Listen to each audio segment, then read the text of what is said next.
Feel You There, which apparently has got a great remix done by Brian Eno. Apparently it's very atmospheric and worth getting if I were you, if you were a Depeche Mode fan.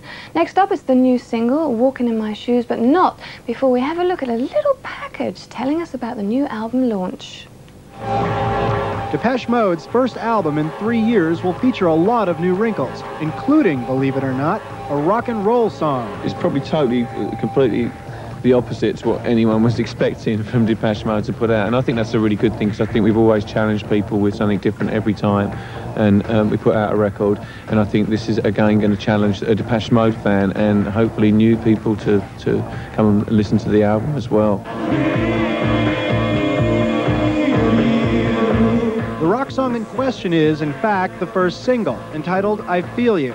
The band's sequencers and computers were given a rest as Depeche Mode recorded the guitars, bass, and drums live. I suppose it is quite different sounding for us. It probably surprised quite a lot of people. It is quite rocky, but it still has very much the stamp of Depeche Mode. Another new wrinkle on Songs of Faith and Devotion is the use of additional musicians in the studio. Gospel singers on Get Right With Me, and on the song One Caress, Martin Gore singing along with a 28-piece string section. The track was recorded live in less than an hour. He sang really well because he was competing against all these people as well.